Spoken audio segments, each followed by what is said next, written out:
두 번째 질문입니다. 이번에는 반영구 화장과 두피문신 업종에 종사하시는 분들한테 가장 유용한 정보가 될 만한, 안 보시면 무조건 손해를 보실 내용이니까 꼭 봐주시면 좋을 것 같고요. 질문 한번 읽어볼게요. 안녕하세요. 안산에서 두피문신 샵을 운영하고 있습니다. 대부분의 고객들이 블로그로 유입이 되고 있는데 블로그 비공개 때문에 걱정이네요.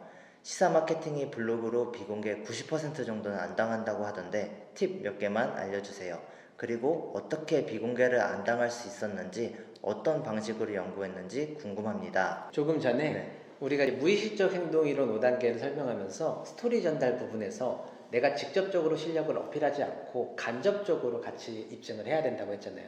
항상 그래야지 우리에 대한 신뢰를 더 높일 수 있다고 했었는데 비공개 관련된 얘기를 했잖아요. 맞아요. 그러면 영상이 여기 딱 나가야겠죠. 안 당합니다. 이게 중요한 거지. 진짜 안 당해요. 네. 질문을 해주셨는데 네. 아까 무의식적 행동 이론이라고 약간 좀 비슷한 느낌일 것 같아요. 어디까지 공개를 해야 되는지, 이제 공개를 하더라도 이 영상 하나만으로 이제 이해하실 수 있을지도 일단 약간 의문이 드는데 사실 저희 시사 마케팅이 국내에서 반영구 두피문신 블로그로 비공개를 안 당하는 유일한 업체이기도 하고, 그렇죠. 저희가 이제 블로그 글을 작성을 해서 홍보를 할 때 90% 정도는 이제 비공개를 안 당하니까 이제 유명해진 것도 있는데, 네네네. 사실 시사 마케팅 교육만 들어도 블로그 비공개 부분은 걱정거리가 아니겠지만 네네. 최소 한 달은 걸리거든요. 저희 시사 마케팅 입사하는 신입 사원들도 매일 글을 쓰고 피드백을 받으면서 그 정도는 걸리는데 오늘은 저희가 반영구 두피문신 비공개를 안 당하기 위해서 연구했던 약간 풀 스토리를 공개할 거잖아요. 네네. 반영구 두피문신 비공개가 도대체 언제부터 생겼는가, 왜 생겼는가, 어떠한 방식으로 연구를 했길래 국내에서 유일하게 비공개를 안 당하는 업체가 되었는가, 공개를 해주실 수 있으실까요? 뭐 요거는 뭐 팩트니까 얼마든지 공개하는 게 가능할 것 같고요. 제가 날짜를 정확하게 모르겠는데 벌써 한 2년 반, 3년 정도 된 것 같아요. 저희 연구일지가 있어요. 연구일지를 한번 봐볼까요? 2021년 6월 26일 날 연구한 연구일지가 있거든요. 저희가 2019년도 12월쯤에 한국에서 반영구를 시작을 했어요. 처음에는 저희는 이제 상위 노출을 참 잘하니까, 그리고 무의식적 행동 이론 5단계에 걸맞은 글을 작성을 하니까 저희한테 문의가 올 수밖에 없었죠. 그래서 김포에서 시작했음에도 계속 매출 성장이 빠르게 일어났었어요. 어느샌가 비공개가 하나씩 일어나더니 한번 대란이 확 일어난 적이 있어요. 그래서 전체 글들이 막 비공개가 된 적이 있는데 그때가 아마 2021년쯤이었을 것 같아요. 2021년 하반기였던 걸로 저는 기억합니다. 네. 그래서 지금 연구일지를 보니까 6월 26일이네요. 저희가 반영구 비공개를 지금은 90% 정도는 안 당하지만 비공개를 안 당하기 위해 한 6개월 정도는 연구를 했어요. 이거는 사실 불가능해요. 저희가 6개월 동안 열심히 연구해서 알아냈다는 것은 이걸 하루 만에 배운다는 것은 불가능해요. 하지만 한 달 정도 코칭을 받으면서 배우면 저희 밖에 있는 이제 신입 마케터들도 마찬가지고 비공개만큼은 90% 정도는 안 당할 수 있는데 이거는 이제 코칭을 받으셔야 될 부분이에요. 그만큼 어려운 내용이긴 하거든요. 이제 너무 비공개를 당하니까 저희가 맡고 있는 고객들이 있었어요. 블로그가 전부 다 비공개를 당하기 시작하는 거예요. 어떤 대행사들, 좀 양아치 대행사들에서 우리를 계속 신고를 했나봐요. 게시물에 신고하기 버튼을 눌러서 신고를 했을 때 글 자체가 비공개되어 버리는 거죠. 반영과장 두피문신은 비의료기관에서 작성한 글로 게시물이 비공개 처리가 됩니다 라고 이제 비공개 처리가 돼버리거든요. 매일 올린 글이 계속 비공개가 되니까 원장님들한테 요청을 드렸죠. 원장님, 저희가 2주 정도 더 연장을 해드릴 테니까 저희는 매일매일 2주 동안도 글을 작성할 건데 저희가 작성한 글에 저희가 직접 신고를 하면서 비공개 안 당하는 법을 알아내고 오겠습니다 라고 이제 장담을 좀 드렸었어요. 사실 비공개 연구를 시작하기 전에도 나름대로 연구를 해봤었을 거예요. 근데 잘 안 됐어. 너무 어려웠어요. 비공개 안 당하는 것 같은데 하고 또 며칠 지나니까 또 당하죠. 그래서 안 되겠다 싶어서 전 직원이 여기에 비공개 연구에 돌입했어요. 정말 힘들었었고 전 직원들 다 고생했고, 왜냐하면 비공개 당하면 고객들, 클라이언트들한테도 좀 면목이 없으니까 지금 그때 남은 사람이 허 팀장님 한 명밖에 없어요. 여기가 뚝심이 센가 봐. 나머지는 다 집에 갔고요. 비공개 연구일지의 산 증인이죠. 산 증인이죠. 또 그 허 팀장님이 지금 시사 마케팅 스쿨을 총괄해서 피드백하고 코칭을 하고 교육을 해주고 있다는 거죠. 그러니까 이제 대단한 거예요. 안 당합니다. 저희가 어떤 걸 했냐면요. 글은 똑같이 작성했어요. 매일 글을 작성하고 신고하기 버튼 눌렀어요. 만약에 비공개가 안 된 글이 있다? 그러면 이 안 된 글이 왜 그럴까를 분석해보는 거예요. 단어가 문제일까? 단어들을 한번 바꿔보기도 하고요. 첫 번째 비공개 일지를 보니까 어미를 쫙 써놨어요. 이게 뭐냐면 비공개를 안 당한 블로그 글, 거기에 있는 어미들을 다 추려놓은 거예요. 가능한 말 이렇게 써놔서 어미를 가지고만 글을 작성한 적도 있어요. 맞아요. 비공개를 당한 글 중에서 불가능한 말 이렇게 해서 써놨었고요. 또 이거를 가지고 테스트를 해봤죠. 이 단어를 쓰니까 또 비공개가 돼. 그럼 하나씩 지우고 하나씩 지우고 이러면서 연구를 했었어요. 근데 이렇게 계속 글을 쓰다 보니까 뭐냐면 이 어미를 이렇게 써도 줄인 어미를 써도 비공개가 당하네. 그게 문제였던 거죠. 결국은 어미는 아니었던 거예요. 그래서 야 그럼 혹은 이 어미 앞에 있는 중간 부분의 동사들, 조사들 요거까지 같이 한번 써볼까? 그러니까 예를 들어 이런 거죠. 뭐뭐뭐 선택 시 뭐뭐뭐 비법을 공개합니다. 이게 만약에 비공개 안 당한 글이었다면 이 중간 내용까지 있는 글들을 몇 개 이렇게 추려놨어요. 그리고 또 이거를 가지고 글을 한번 써봤죠. 근데 재밌는 게 이렇게 쓰니까 비공개를 안 당하는 게 몇 개가 있네. 신기했어요.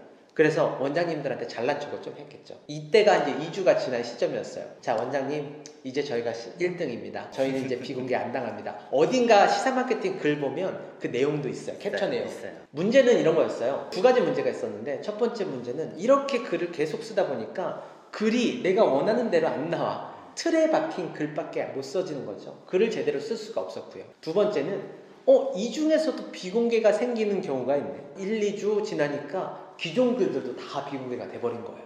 비공개가 안 됐던 거는 운빨이었던 거죠. 또 고민을 많이 하기 시작합니다. 이때 이제 직원들이 몇 명 나갔겠죠. 제가 그때 정말 여기에 스트레스에 엄청 받아가지고 출근하고 퇴근한 이후에도 계속 글을 썼고요. 주말에도 아침에 눈 뜨자마자 눈이 한 6시면 떠지더라고요. 뜨자마자 씻지도 않고 글을 써서 거의 새벽까지 계속 글만 썼어요. 밖에도 안 나가고. 왜냐면 위기거든요. 시사 마케팅이라는 반영구 화장 두피 문신으로 지금은 국내 1위지만 이 사업을 과연 접어야 될까의 고민의 기로에 서 있었어요. 매일매일 글을 쓰니까 저희 와이프가 출근했다가 집에 돌아오면 아직도 글 써? 오늘은 어떻게 됐어? 제가 이렇게 하고 있으면 오늘도 비공개 당했구나 라고 말해줬고 이런 말까지 했어요. 이거 안 되는 거니까 포기하면 안 돼? 업종 변경하면 안 돼? 라는 말을 했어요. 근데 제가 이제 교육 때도 말하는 게 제가 성향이 ENTP예요. ENTP가 발명가의 기질이 있는 그 MBTI라서 저는 이걸 알아내지 못하면 미치겠는 거예요. 계속 지금 여러 가지로 테스트하고 고민하고 알아냈고 결국은 조금씩 쌓이다가 6개월 정도 됐을 때 처음에는 한 80% 정도 비공개를 안 당할 수 있었고요. 그 다음에 지금은 한 90% 정도는 비공개를 안 당하는 업체가 된 것 같아요. 물론 저희도 비공개를 당해요. 정말 여러 가지 경우의 수가 있어요. 예를 들어 단어의 선택, 연관 단어의 선택, 문맥의 연결성, 그리고 주체 선정, 전체 글의 흐름, 여러 가지들이 있지만 이거를 코칭을 각 부분마다 하나씩 받지 않는다면 쉽지만은 않으실 거예요. 지금은 안 당하는 업체가 되었지만 제가 항상 말씀드리는 게 이 부분은 저희 허 팀장님한테 한 달 정도만 코칭 받으시면 전혀 문제없는 부분이라고 확신합니다. 그러면 이제 사실 질문이 저희가 이제 풀 스토리도 공개를 하고 했지만 실질적으로 이분들이 궁금해 하시는 거는 어떻게 비공개를 안 당할 수 있었는가에 대한 팁이잖아요. 저희 시사 마케팅 스쿨로 계속 문의가 와서 원장님들하고 통화를 하다 보면 비공개 때문에 문의를 주시는 분들이 되게 많으세요. 근데 이제 그 중에서 하시는 이야기가 키워드에 관련된 이야기를 되게 많이 하시거든요. 키워드 안 쓰면 비공개 안 당하는 거 아니냐라고 이제 많이 문의를 해주시는데 비공개를 그럼 노출이 안 되잖아요. 그러니까요. 제가 그렇게 말씀을 드려요. 네. 이제 키워드는 문제가 아니라고 이제 말씀을 드리거든요. 네네. 그래서 오늘은 한번 그거에 대해서 잠깐 간략하게 팁으로 이야기를 해주시는 건 어떨까요? 이거는 사실 많은 사람들이 반영구 화장 두피 문신 블로그를 못해요. 아니 거의 99% 1%는 저희고 아니 100%의 업체가 대부분의 업체가 모든 업체가 반영구 화장 두피 문신의 블로그는 할 수가 없어요. 왜냐면 저희도 이거를 매일 저희 글에 직접 신고를 해가면서 6개월 정도 고민해서 알아낸 거기 때문에 이 세상 모든 업종 중에 반영구 화장 두피 문신 블로그가 제일 어렵다고 생각하시면 될 것 같고요. 마케팅 회사들만 있는 단톡방을 몇 개 갖고 있는데 거기에서도 매일 올라와요. 병원 블로그 하시는 분들인데 게시물이 누락돼서 계정이 통으로 날라갔다 이런 분들이 많은데 사실 이 병원 마케팅 홍보랑 똑같은 부분이 있어요. 병원 마케팅에서는 병원이 글을 쓸 때 사용할 만한 단어들을 제외라고 하기보다는 지양하는 편이 좋거든요. 반영구 두피 문신도 마찬가지인 게요. 원장님이 홍보를 하시는 글과 고객들이 홍보라는 글에 이 단어 선택이 달라질 거예요. 예를 들어서 상업적 단어들, 네이버 자체는요 자체 광고를 사용해야지 돈을 버는 업체이기 때문에 블로그를 상업적 블로그로 만들지를 않았어요. 블로그는 항상 정보성 블로그, 정보를 제공하는 그리고 후기를 제공하는 이런 용도에서 사용했던 플랫폼이었어요. 그렇기 때문에 상업적 블로그를 조금 싫어하는 경향이 있거든요. 그래서 상업적 단어들을 다 지양해 주시면 어느 정도 블로그 비공개를 안 당하시는데 도움이 될 수는 있을 거예요. 예를 들어 어떤 게 있냐면 원장님이 직접 글을 작성한다고 생각해 보세요. 그럼 제일 대표적으로 쓸 수 있는 말이 시술, 그죠? 그리고 뭐 원장, 그리고 뭐 실장, 가격 뭐 이런 것들이 있겠죠. 반영구 화장 두피 문신 홍보글을 작성할 때 사용할 만한 단어들을 다 지양해 주시는 게 좋아요. 이 단어를 안 쓰고 어떻게 하면 다른 단어로 대체해서 작성할 수 있을까에 대해서 고민을 하시고 작성을 하시면 대표 키워드를 넣어서 예를 들어 안산 두피 문신이 있었죠. 안산 두피 문신을 넣어도 다른 키워드들이 지향하게 되면 비공개를 당하지 않을 확률이 굉장히 높아진다는 거죠. 왜 그러냐면요. 비공개는 누군가 신고를 하면 게시물 자체가 비공개 처리가 되지만 이걸 네이버 직원, 네이버 본사 직원에서 하나씩 글을 읽어보고 이거는 시술글이네 비공개 시켜줘야지 비공개 이렇게 하는 게 아니에요. 이거는 컴퓨터 AI 알고리즘 AI가 비공개 당한 글들을 다 수집을 하고요. 이 수집한 것들의 공통점을 찾겠죠. 대부분 이런 단어를 썼을 때 비공개를 당하겠구나 라는 것을 수집을 하기 때문에 원장님들이 홍보하는 글, 그러니까 대표적으로 사용할 만한 글들을 지양을 해주신다면 AI가 이걸 수집해서 비공개를 때리는데 피해 가실 수 있을 거예요. 사실은 이거는 굉장히 빙사의 일각 같은 일부분일 뿐이에요. 더 중요한 거는 글을 직접 작성하면서 하나씩 피드백을 해서 요거는 여기서 사용하면 안 되고 이 문단은 이렇게 변형해서 사용해야 되고 또 이 위치는 이쪽 위치로 바꿔야 되고 뭐 이런 것들을 피드백 받아야지만 할 수 있는 내용일 것 같아요. 어쨌든 원장님들이 직접 글을 작성했을 때 홍보성으로 상업적으로 사용하는 단어들을 최대한 지양해주면 비공개 안 당하는데 굉장한 도움이 된다라고 생각하시면 도움이 많이 되실 것 같습니다. 비공개를 이제 안 당하는 방법 몇 가지 팁 중에서 진짜 아까 대표님이 말씀하신 대로 빙산의 일각이잖아요. 나중에 또 영상을 통해서 하나하나씩 이제 공개를 할 수 있는 기회가 있을지 모르겠는데 도움이 될 만한 중요한 내용들이니까 시사 마케팅 스쿨은 항상 구독을 해주시고요. 네네. 저 하나 말씀드릴 게 있어요. 근데 중요한 거는 사실 비공개가 아니에요. 비공개는 그냥 노출이 되게끔만 하는 거지 노출이 된다고 문의가 올 수 있는 건 아니거든요. 아까 바로 전 영상에서도 말씀드렸듯이 가장 중요한 거는 어떻게 글을 통해서 사람의 마음을 조종해서 글을 읽다가 마지막에 문의 버튼까지 누르냐 이게 가장 중요한 거기 때문에 전 영상에서 말씀드렸던 무의식적 행동 이론 5단계 이거부터 숙지를 하셔야 돼요. 이게 실제로 매출을 내는 핵심입니다.